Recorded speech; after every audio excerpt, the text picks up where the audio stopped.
Welcome to Unfiltered, the show that brings clarity to issues, topical issues affecting the everyday Zimbabwean, bringing answers to the questions that everyday people ask around these issues. I am your host, Tariro Maramike, and in this episode, we take a look at the concept of ideology in Zimbabwe as we ask the question, what is the fuss all about when it comes to ideology in Zimbabwe?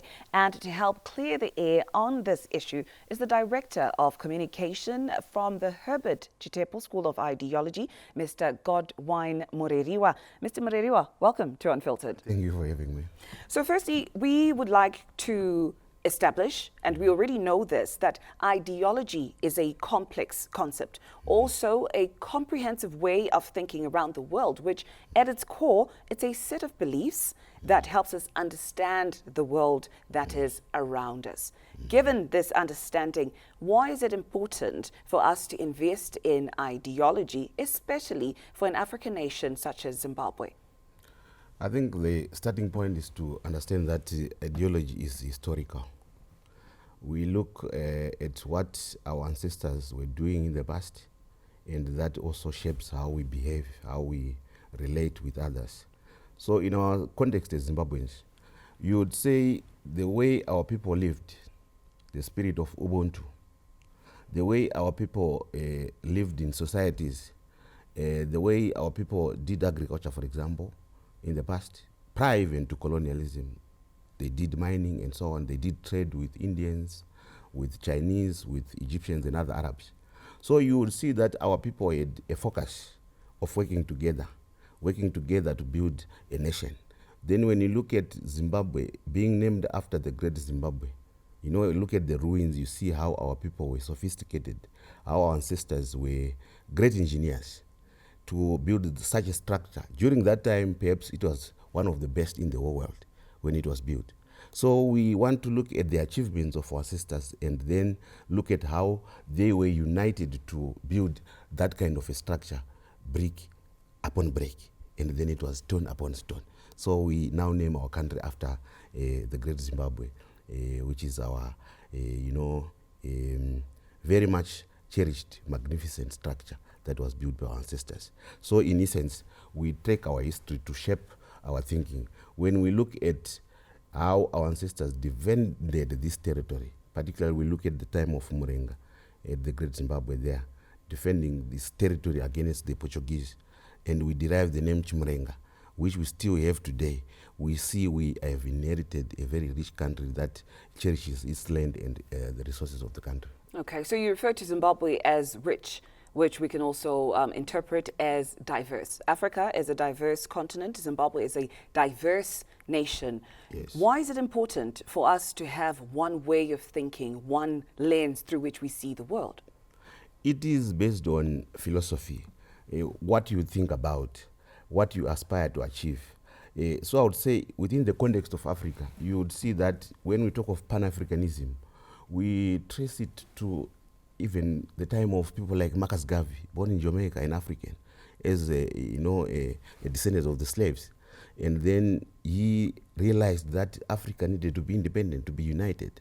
So he, born in 1888, he managed to go to America, started a newspaper, the Negro World. He started businesses that would benefit black people, and he aspired to have a united Africa. He also had the ambition to be the first president of a united Africa. Unfortunately, he never set foot on the African continent. But that spirit motivated others. Martin Luther King, Malcolm X. These were great philosophers, great speakers that wanted to unite Africa through their work in terms of advocacy and media. So in my view, when you look at Kwame Nkrumah, when you now look at Julius Nyerere, when you look at Robert Mugabe and others, you'd find that these pioneer leaders of independent African states, they had to come up with the Organization of African Unity to say if Ghana is the first country, sub-Saharan Africa, to be independent, it would not feel safe with the other countries within Africa being still under colonialism. So you would say, let us fight for the total liberation of the African continent. That is Pan-Africanism. That is the values that are shared across Africa. But Zimbabwe is also a key player there. because Zimbabwe is one of the countries that fought a very protracted liberation struggle. A protracted liberation struggle, and it's not a coincidence that even the Museum of African Liberation is now sited in Zimbabwe. Okay, so we'll talk about the Museum of African Liberation in a bit, but let's talk about it having been more than 40 years after independence. This is the establishment now of the Chitepo School of Ideology. All these pioneering leaders are long gone. It is now a different world, it would seem, to the people who are probably watching right now.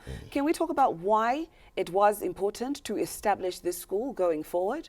Oh, yes. Perhaps let me say that revolutionaries never die, they just fade away. Their beliefs are, inculcated into future generations. But suffice to say that Chitepo was an eloquent speaker. He was the first lawyer in Zimbabwe. As a nationalist, he became the chairman of ZANU. At the first Congress of ZANU that was done in Gwelo. And Chitepo was somebody who worked beyond only Zimbabwean interests, because he actually had a job in Zambia. And at some point he was also in Tanzania. But he was very clear about the objective of the liberation struggle. Yet the liberation struggle was justified because of many grievances for the black people, the local. Being made to pay taxes, hard tax, cattle tax, and so on, being made to work in the farms, in the mines for very little. We actually were slaves in our own country. But you would say the main grievance of the liberation struggle is the land that had been taken from our forefathers. You would say the land is the source of life. We get everything from the land. We get food from the land, we get water from the land, we get medicine from the land, we get shelter from the land. And you would say even animals, domesticated and wild, they depend on the land. So the land is the source of everything. So you would say without the land that had been taken, we are really facing death. So the land question was the main grievance that led to the liberation struggle. And we cherish that even post-independence, we've managed to reclaim the land. So the land is not there for just those that went to the war or just for ZANU-PF. The land is for all Zimbabweans. So national ideology is beyond partisan politics. It is about the thinking of a people. The majority of people in Zimbabwe came from the rural areas. We knew how we lived there. We would go to head cattle, we would go to farm, we would go also to school. So ideology is about the thinking that we have to be educated in a particular way, and we are very lucky that we are a very highly educated country, and we should be able then to interrogate issues and to also look at the dynamics of what is happening in the world. So the School of Ideology is historical perspective, but it is now current. It is as current as the newly independent Zimbabwe also.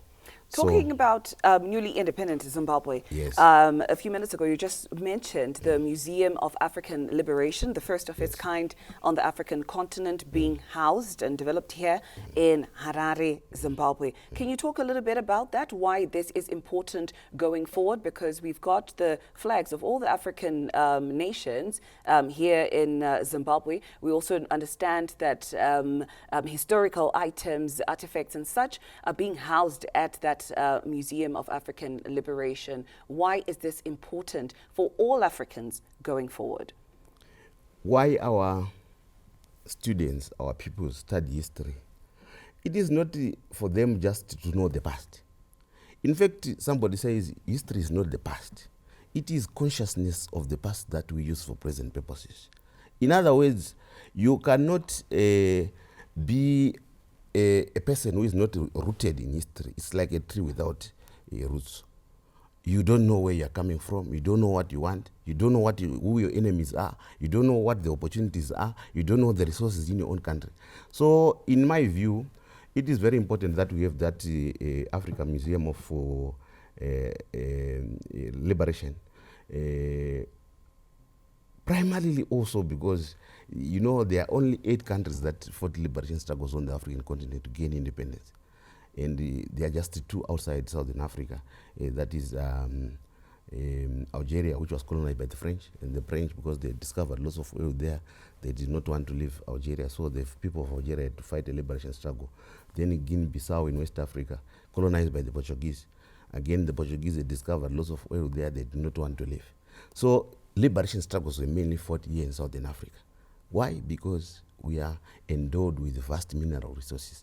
So the colonizers did not want to leave. So we had to fight a protracted liberation struggle within a region, and particularly in our own context as Zimbabweans.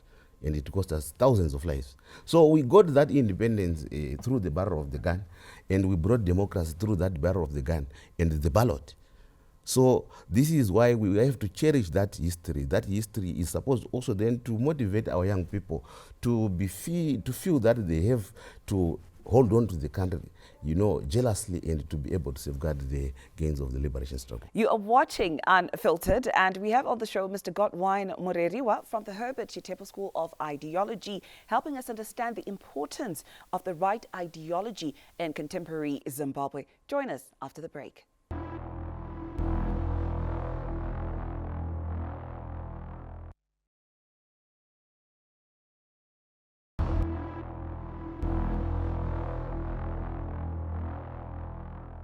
Welcome back. You are watching Unfiltered, and in studio I've got our guest, Mr. Godwine Mureriwa, helping us understand the importance of ideology in Zimbabwe. Now, Mr. Mureriwa, Africa boasts of a rich tapestry of ideologies, and you mentioned before we went for the break, Herbert Chitepo representing nationalism, and we know that there are many other ideologies, some homegrown ideologies and other adapted from global movements. For example, Pan-Africanism. We have Ubuntu, self-reliance, and of course the nationalism, which I just mentioned. What is the ideology that is being promulgated in Zimbabwe, and why? Given the fact that there are many of them, why choose the one that you're just about to tell us?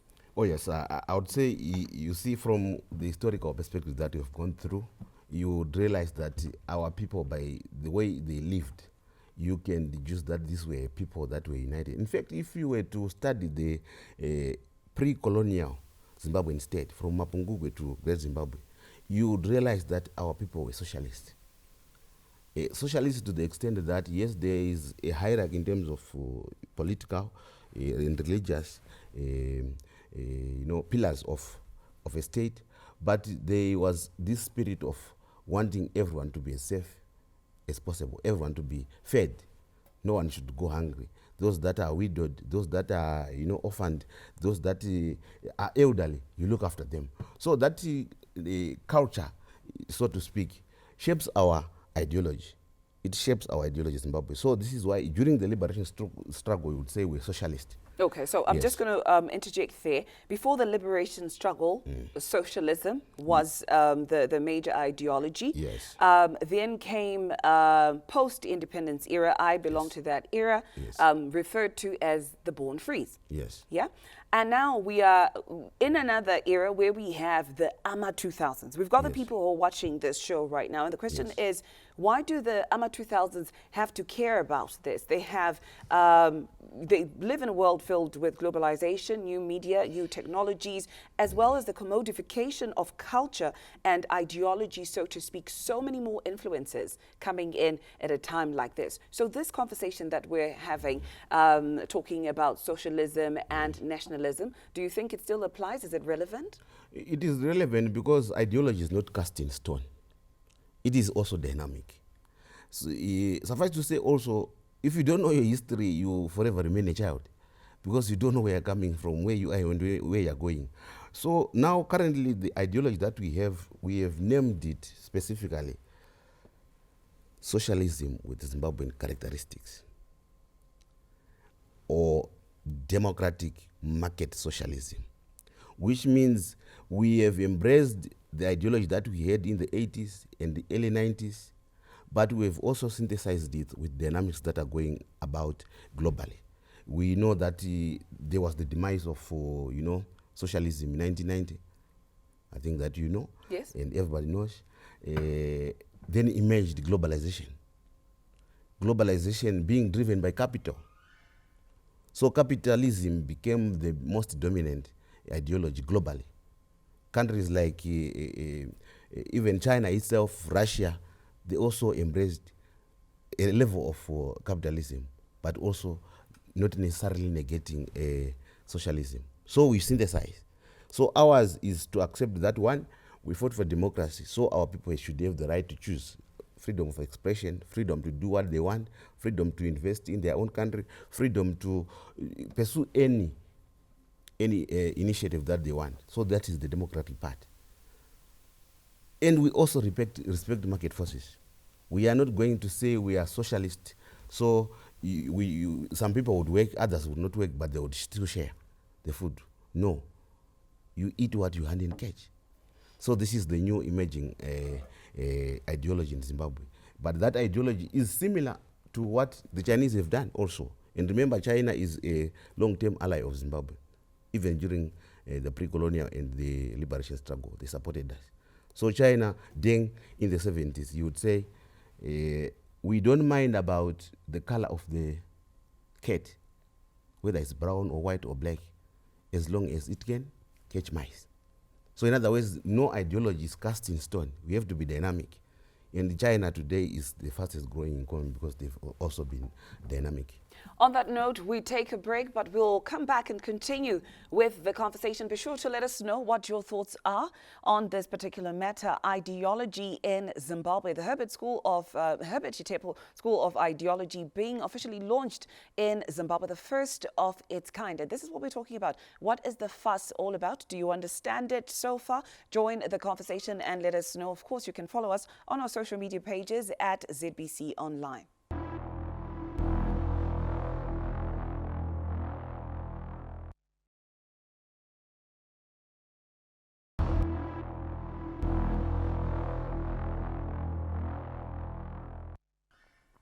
Welcome back and thank you for staying with us on Unfiltered. I am Tariro Marabike and tonight we're talking about the Chitepo School of Ideology. Its full name, of course, being Herbert Chitepo School of Ideology, asking the question, what is ideology? Why is it important for us to be discussing this at this particular moment in time? 40 plus years later after independence, the school has been established. And Mr. Godwine Mureriwa from the Herbert Chitepo School of Ideology joining me in studio to help us understand this very intricate conversation. So as Zimbabwe continues to work towards Vision 2030, the interplay of ideology with political and economic realities continue to evolve. How does the Herbert Chitepo School of Ideology come in on such issues?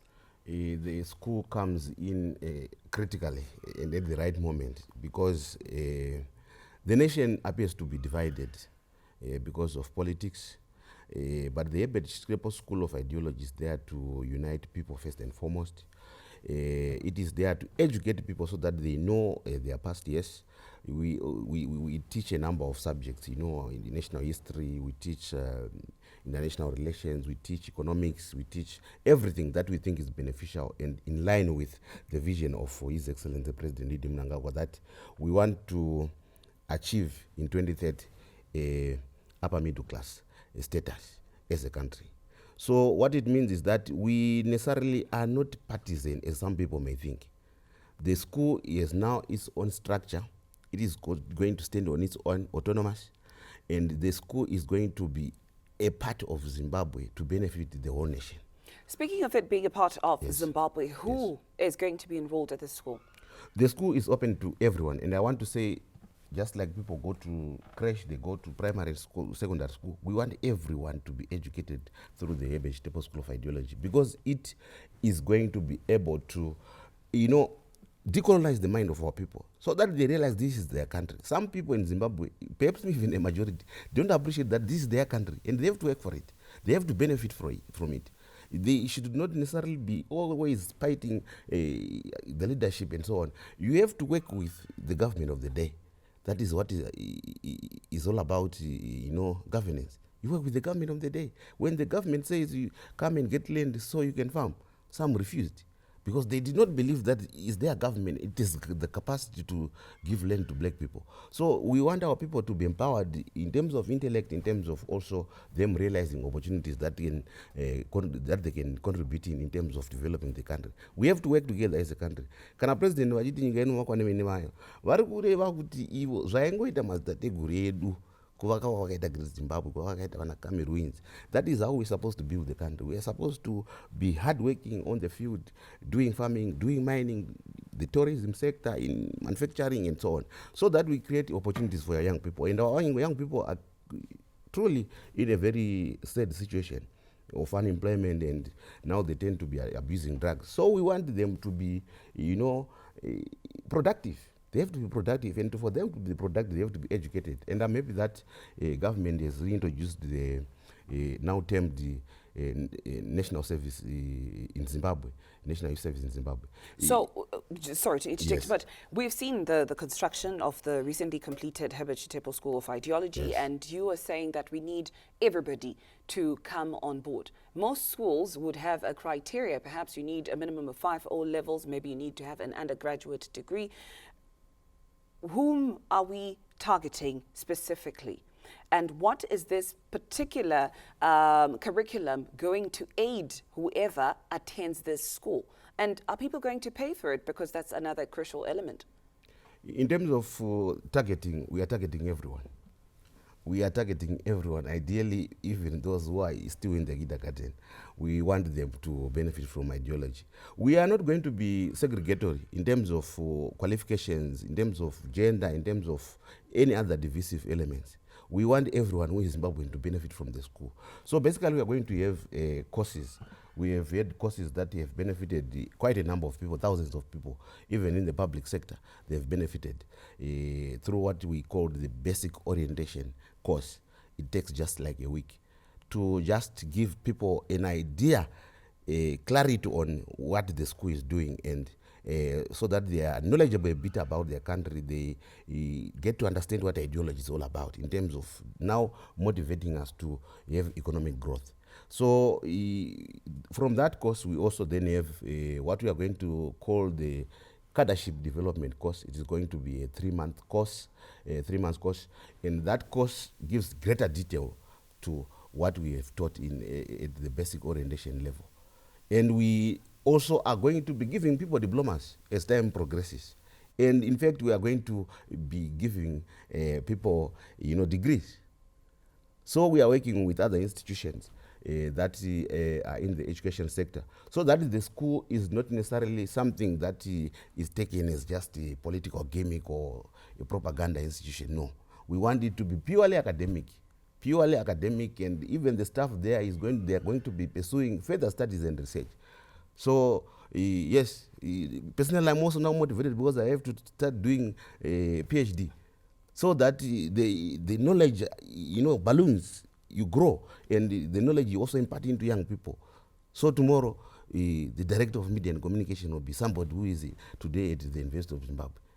Going That's forward. how we sustain our... All right. Now, Yes, going that's forward, as we close this episode, which important points would you like to conclude the show with, particularly for our viewers? I know you've spoken about the importance of ideology for our people, the young people at heart. You mentioned that this particular school is open to literally everyone in Zimbabwe for the nation to go forward.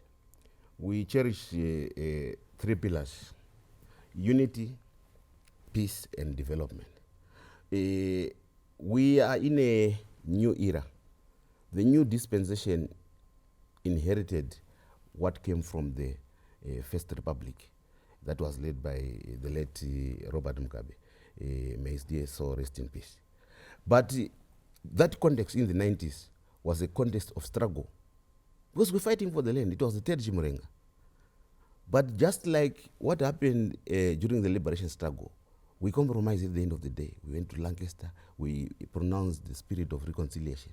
Reconciliation is what also His Excellency President Idi Mnangagwa was talking about today. Let us unite. Let us be a united people. Let us work together. Let us enjoy the benefits of the country.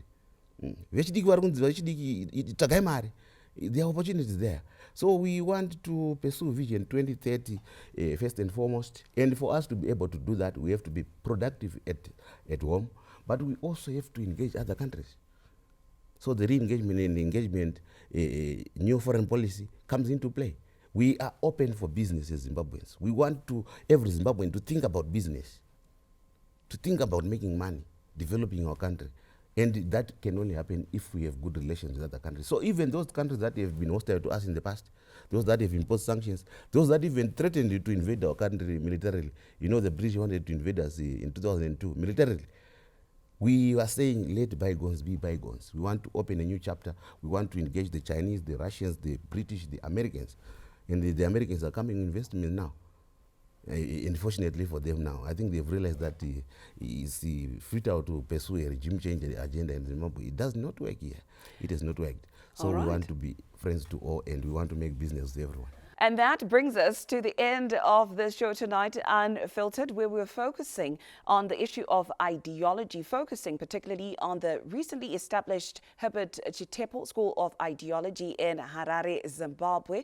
And my guest was Mr. Godwine Mureriwa, who is the Director of Communications at the school. Now, remember that Unfiltered is the show that focuses on bringing clarity to the issues that you may have questions on, but are not quite sure where to get the answers. And this is the place. My name is Tariro Manamike. Thank you.